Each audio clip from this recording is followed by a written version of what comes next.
if you're really good at character work, right, you can put on an incredible new face, new personality, new persona, but you don't know how to work off of the other person in your scene, you just don't have a scene. And that's why I think Meisner is so fundamental. It really focuses on the core. Can you or can you not work with and off of the other human being in front of you? If you can't do that, then you're doing a monologue. You're not doing a scene. Or you're showing off your performance, but what about this other person? It's supposed to be a human experience between two people, two or more people. What's up, everyone? Welcome back to the Film Goals Podcast. Today I'm with the one and only Yisrael Dubov. That's right. Dubov? How do you say it? Well, the name's Russian. Okay. So if you really want to go for it, it's Dubov. Okay, but Dubov. No, I just pronounced Dubov. Dubov. Okay. So yeah, man, you're an actor, director, writer. You do like the whole filmmaking thing, right? As an independent filmmaker. But I think of you more of an actor, but I'm not sure if you want to like talk about like exactly what you do and how you got started. Yeah, I definitely market myself as an actor. I remember hearing, like, when I first moved to LA, somebody once said you have to pick one because everybody in LA is no. If you say you're too many things, people don't take you seriously. So they're like, I'm a writer, director, producer, actor, and then people are like, all right, go. Nobody wants to hear from you. Okay. Just got to pick one. So when I first started acting, actually when I first started in filmmaking, I picked like I was either I was an editor, right? That's what I was focusing on, or I was a director, and that's what I was focusing on. And then I became an actor. And then at sometime in like 2018, 2019, this shift started to happen where it became, if you're not an actor hyphen something else, then there's a problem. Wow, that's interesting how that happens. Yeah, because now it became every actor needs to be creating their own content. Every actor needs to be learning about another aspect of film or acting or social media, all that stuff. So every actor had to become an actor. It's what this woman, Bonnie Gillespie, it's what she called an actor hyphenate. Mm-hmm. And if you weren't, then it's a problem. That's so interesting. So what were you said editing, video editing? Yeah. Okay. So you started post or behind the scenes before you got in front of camera. Yeah. It all happened by accident. Okay. So how did it happen? How did you become an editor? Well. And are you from LA or did you move out there? I was born in Orlando, Florida. Okay. And I moved to LA in 2013 to pursue my film dreams. And then moved to Vegas in 2021. Okay. So the story goes that I'm sitting on my father's laptop. It was one of the old MacBook, really ugly, thick white. I don't know if you know what I'm talking about. Yeah. But it came with iMovie. Yeah. And I'm the type of guy who just messes around with stuff. I'll open up a program and be like, what does this do? Mm-hmm. Mess around with it, and I found this program called iMovie, and I was like, this is cool. Let me mess around with something of this. I recorded a little video of myself, and then I played with sound effects and editing and cutting and all that stuff. And then I turned to my brothers, and I was like, hey, you guys want to make a movie? And they were like, sure. And I took the laptop, the built-in webcam, and I was using that as my camera. Wow. Okay. Set it up on like a little tabletop, filmed some wide scenes, moved around with the camera. It was horrible. It was not very good, but we did it, and we shot a movie. And then I was like, this is really cool. And then I started to think of what else can I edit, and I grabbed all of our home videos that we've taken over the years in my family, and it's got to be something like 15, 20 hours worth. Oh wow! And just sifted through all of it, found key moments, made like this 45-minute montage. And at that point, my sister, who runs a nonprofit organization back in Orlando, she was like, hey, this is really good. Can I pay you to do a video for us, to edit a video? And so I did that, and then she told her friends, and her friends, I just kept getting commission after commission after commission from that. So that's how I became a video editor. That's interesting, man. That's how I started too, actually. I was I didn't start like the way you started, but editing was the first thing that got me into filmmaking, other than just loving movies when I was growing up. You know what I mean? So you get to LA, and was the goal video editing professionally, or was it you were already in the mindset of directing and all that? It was a little. I was a little bit in the mindset of directing. Okay. I was really like, okay, I'm just gonna edit. I'm gonna try and get the editing jobs. In fact, I got a job editing a television show for Nickelodeon. Oh, okay. And that was like my peak editing days. And it was at that point where I was like, I don't want to do this for the rest of my life. Because when you're doing, like when you're at home, when you're doing freelance work, you can do whatever you want. You can make your own schedule. When I had to get up, get into work every day at 8 a.m., 9 a.m., sit in a cold, dark room for 10 to 12 hours, sometimes overtime, 16 hours a day. Yeah. It took a toll on me. And I was like, I am not going to edit for the rest of my life. Okay. I need to be moving around. I need to be on set. I need to be doing something. So that's when I made the major shift to directing and producing. Okay. Yeah.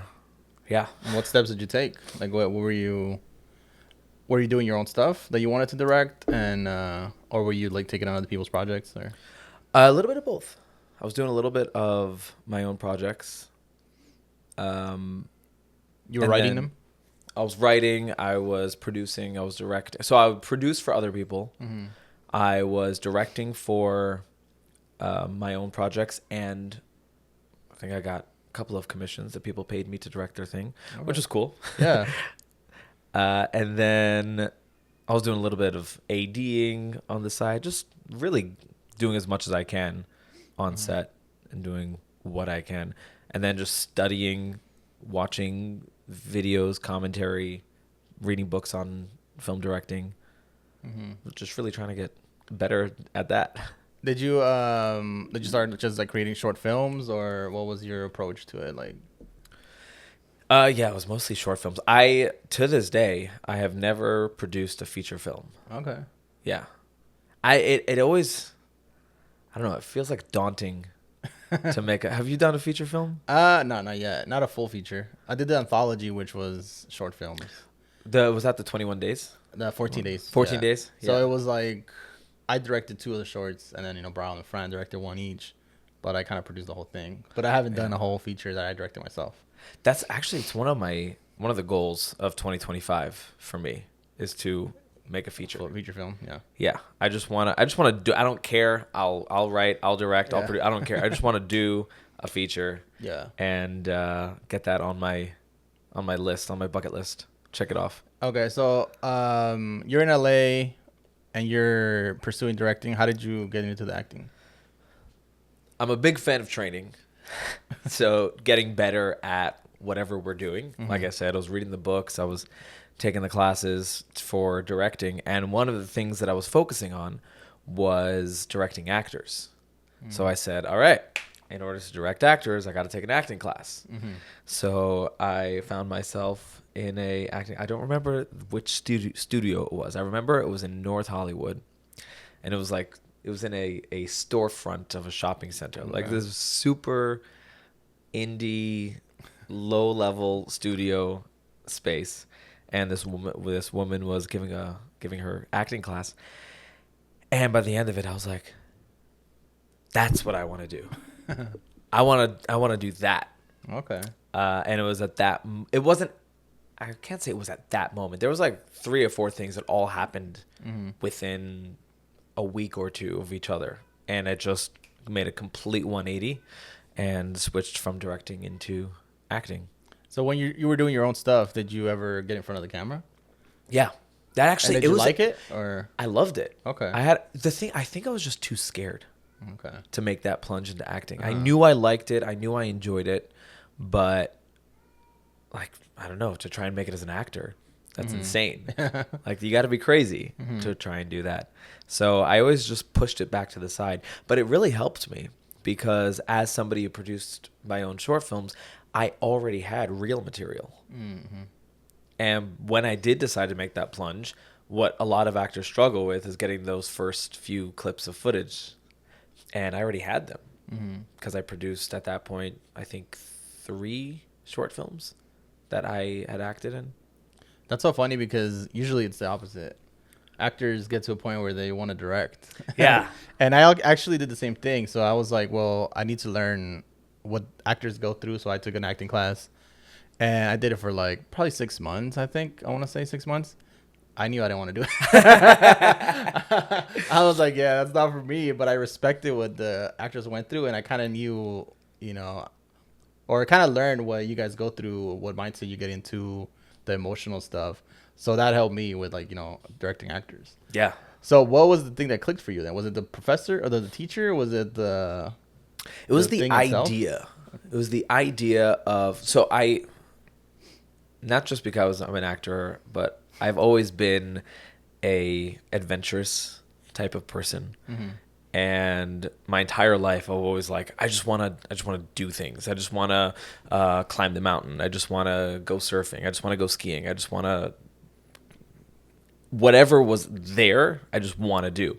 Now, here's the problem. The problem is that anything that's past, I can't do.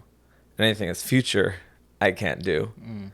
And anything that's, I don't know, too risky or maybe too hazardous. There's a lot of things that I can't do.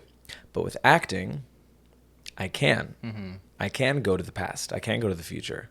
I can go across the world. I can go to the UK. I can go to royalty. Mm-hmm. I can do all these things. And I think that's what was attractive to me most about acting. And that's what they said. So in that acting class, the woman who was teaching it, she said, so as an actor, you have to experience these circumstances as though they're happening to you right now. And I know that's duh, that's what actors do. But for me, that was oh, wait, that means that I could experience anything. Okay. It was that shift. Wow, that's cool. How did it go after that? Did you start auditioning? Did you put directing aside or what? So actually, like I said, there was 3 or 4 different things that all happened at once. I randomly happened to get on the Late Late Show with James Corden. Doing what? So he had a segment called Take a Break. I don't know if you're familiar with his show at all. I mean, it's been a while. Yeah. I don't know. I know once he dressed like a cat and it was over for him. He was always coming up with weird shtick and weird. Well, he did the Cats movie. Yeah. Remember the Cats musical? Yeah.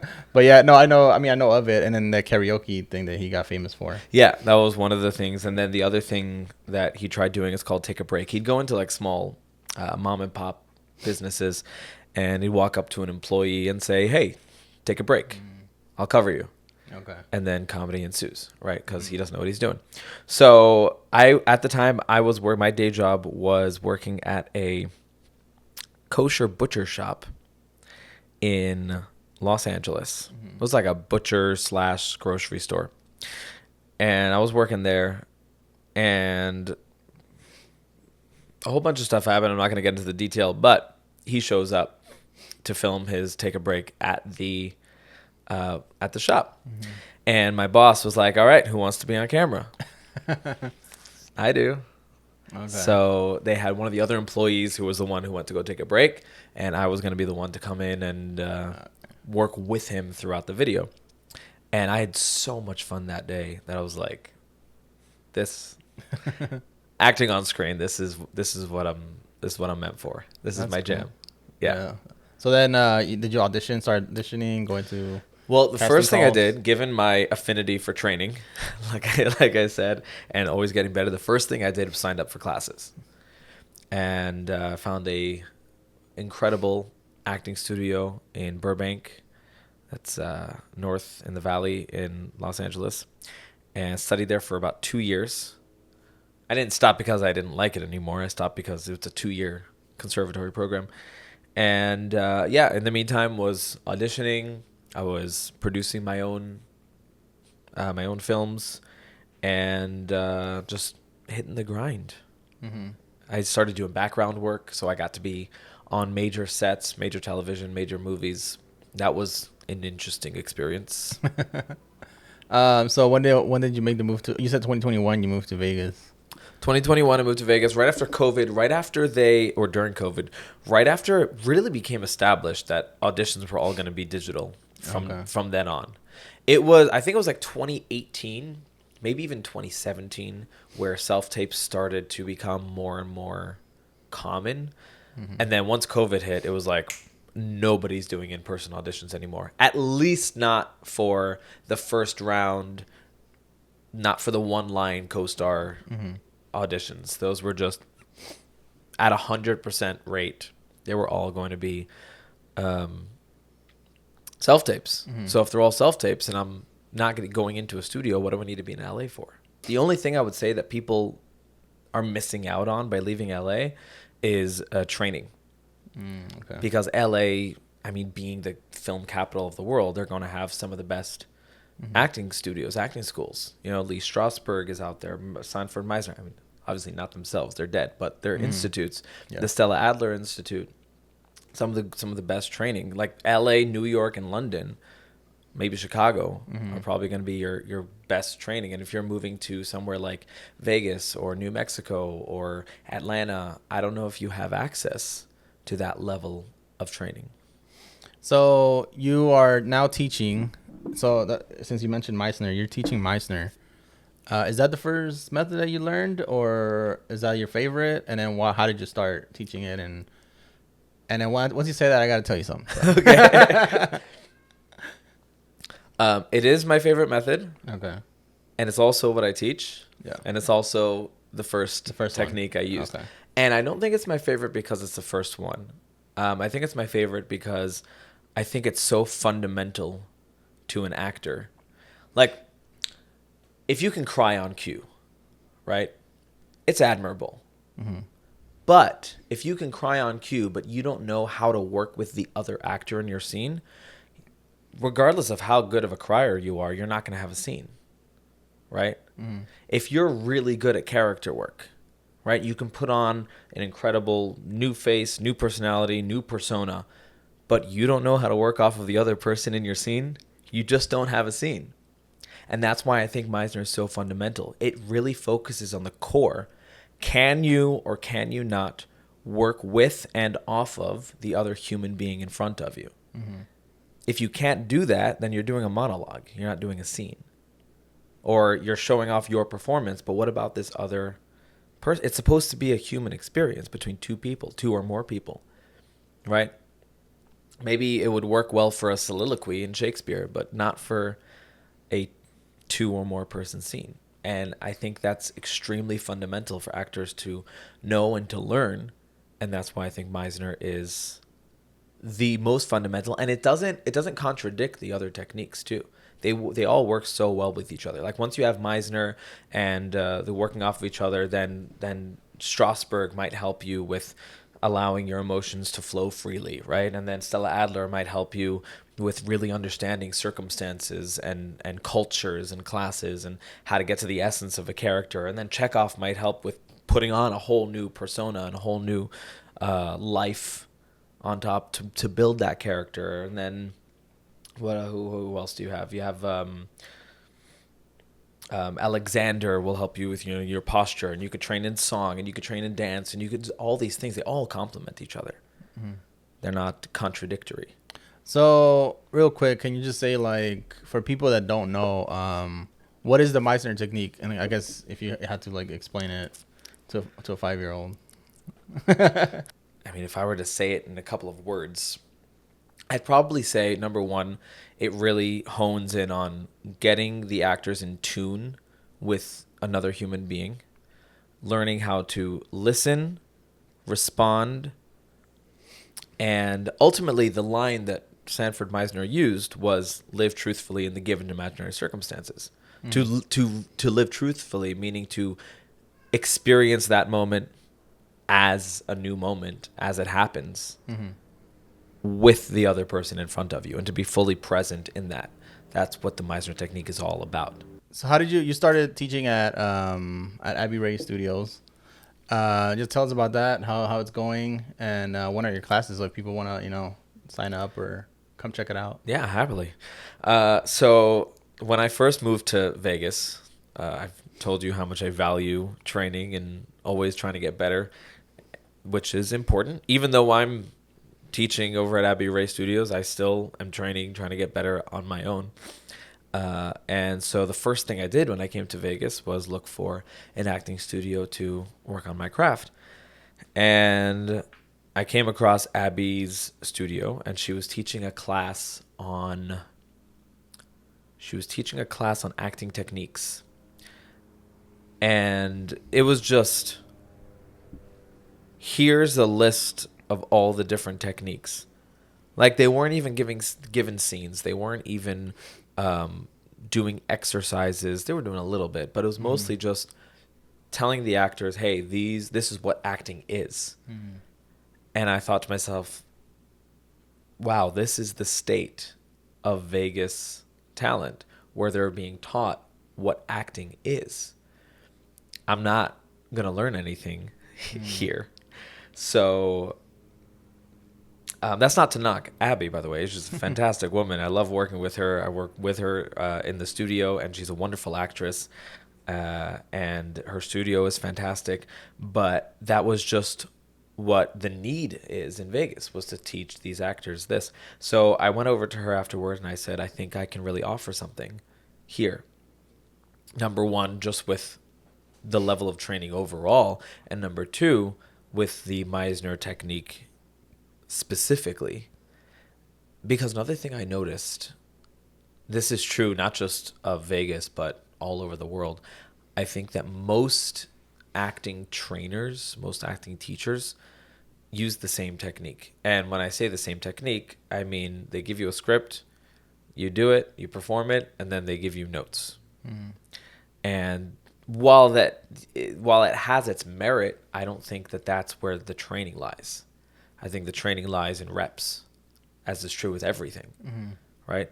If it's just about performing and doing notes, basketball players would just be able to play their 82 games, and at the end of each game, get notes from their coach, and then come back in 2 days and play again. It doesn't work that way. They have to show up for practice. They have to do the drills. They have to run the plays. And not just run the game. So when actors are just given a scene and just say perform the scene, it's not enough. So, and that's what we do a lot in Meisner, is just do the reps, do the reps, do the reps, do the reps. I teach a 12-week, well, the Meisner, the way that we are doing Meisner in the Abby Rey Studios, this is not traditionally how Meisner's taught, but the way that we're doing it is in 12-week segments. And for the first 8 weeks, the students don't even touch text. They don't even look at a word of text. Because for the first 8 weeks, all they're doing is drill, drill, drill, drill, drill. How do we get the instrument tuned in order so that we can play with text? And I just don't think a lot of studios and teachers do that. So that's interesting. I had this conversation with someone the other day. How do you see the difference, since you've been in Vegas for like a few years now, which is probably not enough, or maybe it is? How do you see the difference with, like, you know, LA and the community in Vegas? Because the community in Vegas, it's been here for a long time, but I see it's been growing so much recently after COVID. I think after the pandemic, it's been just like you see new people all the time. So how do you see the community from, like, your perspective that you were in LA for so long? It's very different. The contrast is very stark. In LA, you can know people in the industry and not see them for 3 years. That was my experience. I was in LA for 8 years. Sometimes I'd see somebody, I'd meet somebody, we'd even get along. But then I can go from stretches of months or years without seeing that person. And I don't think that happens in Vegas.